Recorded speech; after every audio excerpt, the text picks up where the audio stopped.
Comme un phare dans la tourmente. De Wendell U3. À mon grand-père, forgeron de mon être, un homme simple et bon, que j'aimais tant. Chapitre 1. Allongé sur ce lit métallique, Martial n'ignorait pas que le temps qui lui restait à vivre s'évaporait. La pâleur des murs et du plafond de sa chambre d'hôpital devenait nauséeuse. Un blanc laiteux, froid, impersonnel et morose. On dit que la pureté s'accommode de cette couleur, mais elle l'oppressait et l'étouffait comme l'opalescence des matins d'hiver entre clair-obscur, moment où la lumière se fond avec la nuit incertaine. À 70 ans passés, jamais il n'aurait aspiré à ressembler à ces petits jeunes de cité, jamais il n'aurait rêvé d'éclabousser les cloisons de mille teintes, d'y graver ses initiales en lettres de feu ainsi que les jours échus en chiffres romains. Tout dans cette pièce l'horripilait. Des meubles en fer d'un gris éteint, sans vie, sans patine, jusqu'au revêtement de sol lugubre. Le summum se matérialisait en ce plafond digne d'un linceul, l'antichambre de la mort, comme il la nommait. Pour couronner le tout, il maudissait l'unique fenêtre barrodée, impossible à ouvrir, aux antipodes de ses principes. La semaine dernière, il s'était aventuré près de cette grille, pareille à celle des prisons, assis dans son fauteuil roulant. Il avait entrevu les silhouettes chétives d'autres patients, en face, dans l'aile ouest, sans doute tous aussi livides que lui. Cela lui avait retourné l'estomac. Depuis, il redoutait d'y apercevoir son reflet, et il ne s'y arrêtait plus. Rien ici ne satisfaisait ce vieillard malade. Martial, homme de la campagne, le visage labouré par le froid et le soleil, comme autant de sillons sur un terre aride, vivait aux quatre vents.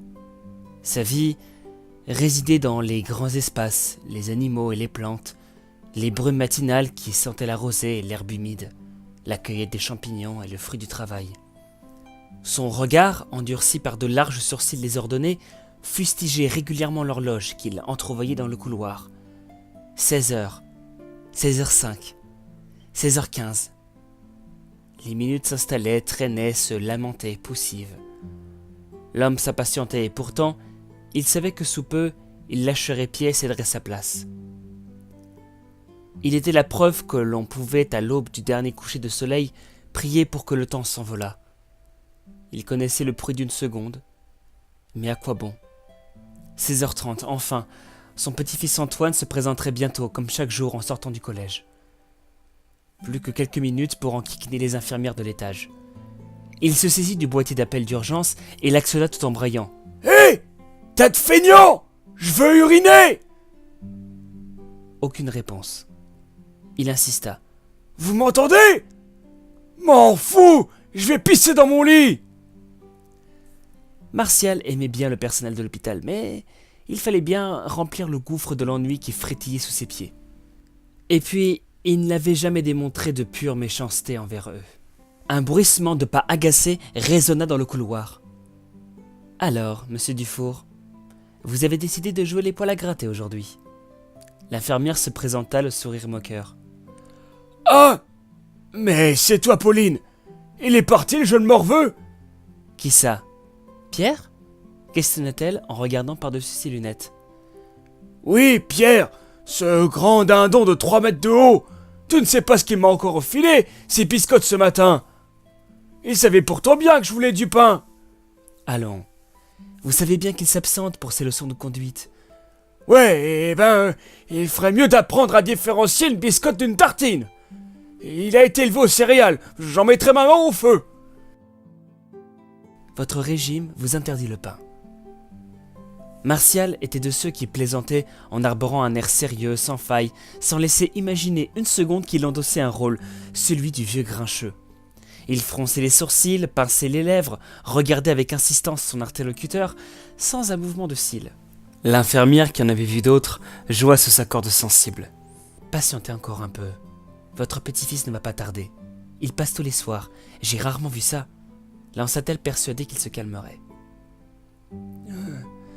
Oui, un bon petit.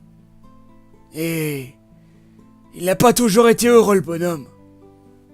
Quand le vieil homme parlait de son pétio, son visage s'adoucissait.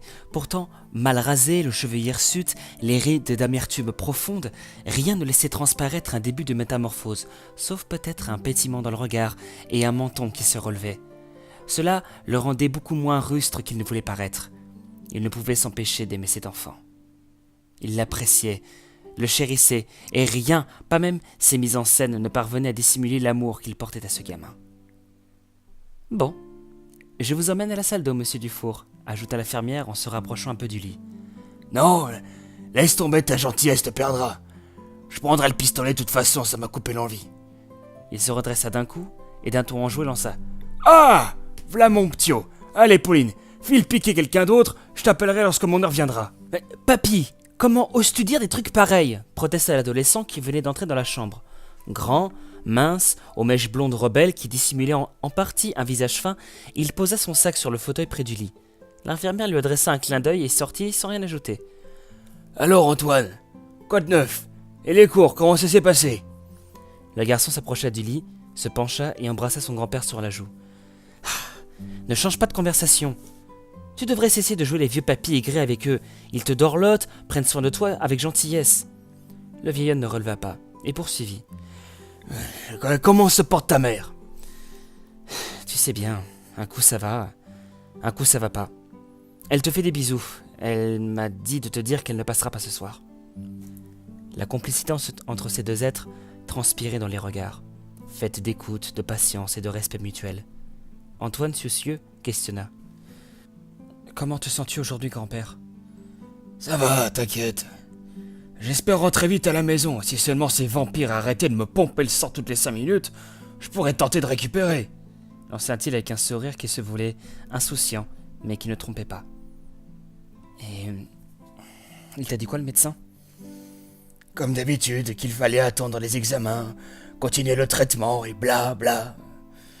Le discours habituel. » La conversation se poursuivit sur les petits tracas et anecdotes scolaires d'Antoine, pas très folichon aux yeux du garçon, mais qui intéressait son aïeul. Vers 18h, alors que le ciel rougissait, il le salua en promettant de revenir demain après les cours. Marcel était entré dans ce service il y avait déjà 1 mois avec un cancer qui se généralisait. Ses passages répétés en centre hospitalier, la chimiothérapie et les traitements à outrance n'y avaient rien changé. Son médecin lui avait demandé d'accepter ce nouveau séjour, son état de santé s'étant soudain dégradé. Dans ce laps de temps, il avait perdu outre tout espoir de réémission 10 de kilos. Homme robuste, il sentait tout de même ses forces l'abandonner. Jamais il ne montrait à qui que ce soit la moindre faille, souffrant en silence, un peu à l'image du vieux chêne qu'il admirait depuis ses maisons et qu'il voyait dépérir d'année en année. Le paysan encaissait les changements de son corps en s'accrochant avec une obstination qui forçait le respect. Il ne lâchait pas prise, pas d'un pouce, avec le secret espoir de voir grandir son petit-fils. En cela, il puisait sa force dans un combat perdu d'avance. Martial reposa sa tête contre l'oreiller et replongea dans ses pensées. Sa fille Mylène vivait chez lui avec Antoine depuis 5 ans maintenant, un malheureux accident ayant causé la mort de son mari, père de leur fils unique. Il ne regrettait pas Alex, son gendre. À vrai dire, il ne l'avait jamais porté dans son cœur. Trouver un seul point positif concernant cet homme ressemblait à un tour de force, hormis le fait qu'il était à l'origine de la naissance de son petit-fils, même s'il aimait à en douter. Alex s'était présenté devant la maisonnée un été avec sa décapotable. Il avait charmé et enlevé sa fille avec une facilité déconcertante, elle qui rêvait de sortir de ce trou perdu comme elle le claironnait sans cesse. Il l'avait emmenée à la fin de ses vacances pour rejoindre la capitale. Martial, paysan dans cette ferme que sa famille possédait depuis 5 générations, amoureux de la terre et de la nature, n'était pas parvenu à comprendre sa progéniture. Il ne supportait pas l'idée qu'elle vive avec cet individu, et encore moins à Paris. De temps à autre, il culpabilisait. Il se sentait un peu responsable, trop sévère, trop strict, vieux jeu. Tout cela pour le bien de sa fille en tout cas, il s'en persuadait. Cet enfant unique matérialisait le lien qui le rattachait toujours à sa femme défunte. Veuf depuis bientôt 15 ans, aucun esprit féminin ne venait plus arrondir les angles vifs de son caractère de vieil endurci. Certes, Anne la cuisinière et femme de ménage rôdait dans la maison, mais jamais elle ne se serait permis la moindre incartade à la vie du fermier. Surtout depuis qu'elle avait tenté de le séduire. Un jour où le soleil chauffait les prairies et les corps, elle avait déboutonné son chemisier lui ouvrant son cœur en battant des cils. Il avait tout de suite remarqué la manœuvre et d'un ton sec l'avait remise à sa place sans vergogne. Le verbe assassin, il lui avait lancé qu'il cultivait les céréales et qu'il n'envisageait pas de se reconvertir dans la vache laitière. Blessée, elle avait vite réajusté sa blouse et s'était précipitée dans la grange pour y verser quelques larmes. Elle connaissait l'amour sans faille que portait son patron à sa veuve, mais amoureuse en secret, elle espérait le sortir de sa tristesse. Feu, son gendre Alex, se caractérisait comme un irresponsable, incorrect et vulgaire. Il ne respectait rien, ni même sa propre image. Ce ne fut qu'à l'annonce de la future naissance d'Antoine que l'agriculteur, la mort dans l'âme, accepta de discuter avec l'énergumène. Les tourtereaux convolèrent en os quelques semaines plus tard. Mylène se sentait pousser des ailes, un ange au paradis. La première année de cette union respirait le bonheur. L'enfant était arrivé en bonne santé, la mère se portait à merveille. Le père, malgré son inactivité, ne manquait pas d'argent. Ses parents aisés le soutenaient, mais surtout ils le pourrissaient. Mylène prit la décision de ne pas baptiser son fils, ce qui chagrina une nouvelle fois le patriarche. Conservateur dans l'âme, il tenait plus à la coutume qu'au symbole religieux, une occasion de voir sa fille et son petit-fils disparaissaient, et cela, il peinait à le digérer. Cette année-là, il ne reçut que peu de nouvelles d'eux. Il ne compta que 3 lettres de Mylène avec une malheureuse photo. Au 3e anniversaire d'Antoine, le bonheur fit de nouveau son apparition dans la petite exploitation. Mylène avait débarqué du train avec son fils et était restée quelques jours chez son père. Alex s'était gardé de se joindre au voyage. Il entamait un nouvel emploi et ne pouvait donc pas s'absenter. Cela n'avait pas ému un instant le vieil homme, qui au contraire se réjouissait de cette carence. L'année suivante, les premiers doutes et soupçons de Martial commencèrent à poindre. Sa fille venait pour de longs week-ends avec Antoine de plus en plus souvent, mais jamais accompagnée de son mari. Une fois, il lui en fit la remarque. Elle ne nia pas, mais elle prétexta que l'accueil glacial que réservait son père à Alex et les nombreux contentieux depuis le début de leur rencontre motivaient cette décision. Ce petit manège dura encore une bonne année. Puis un matin, le téléphone de la maison, qui restait toujours muet, résonna dans le salon. On annonça à M. Dufour l'entrée aux urgences de sa fille. Elle s'était cassé une jambe en tombant dans les escaliers et devait subir une opération délicate. Martial recueillit chez lui son petit-fils le temps de l'hospitalisation et de la rééducation. Il demanda à sa gouvernante de loger quelque temps à la ferme. Il n'avait jamais su trop comment s'y prendre avec les enfants, encore moins quand il n'avait que 5 ans. L'insistance de Mylène, qui avait presque supplié que son père garde son garçon, ne le choqua pas outre mesure.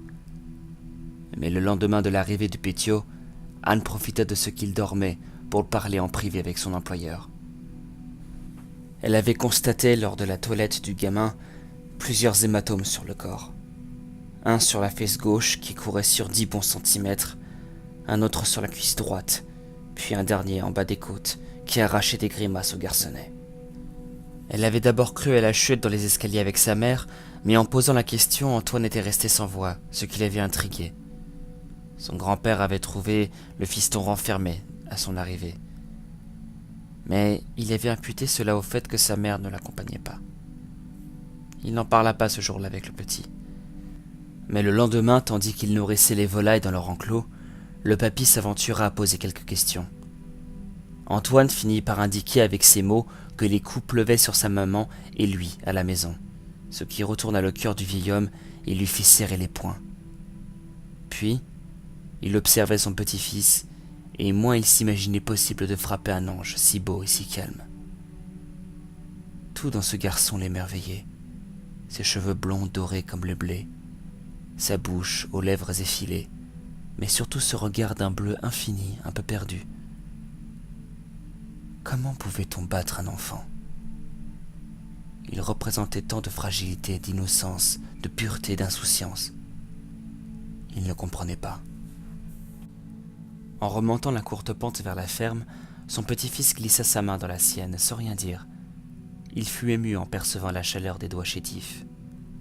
Ils avançaient tous deux à pas mesurés, profitant de ce moment de légèreté. Ces actes odieux perpétrés sur sa descendance, sa fille, son petit-fils, tournaient en boucle dans sa tête. Les mâchoires serrées, il aurait aimé rosser son gendre. Certes, il portait le poids des ans, mais ses muscles noueux son poing de granit aurait eu vite raison de ce freluquet à qui il aurait volontiers offert une volée de bois vert. Puis, une pensée malsaine et horrible s'insinua dans son esprit. Après tout, Mylène l'avait bien cherché. Elle avait la capacité de se défendre, de protéger son enfant, de s'enfuir loin de cet homme immonde, de quitter Paris, de revenir à la ferme, mais elle n'en avait rien fait. Il n'avait jamais cessé de la prévenir.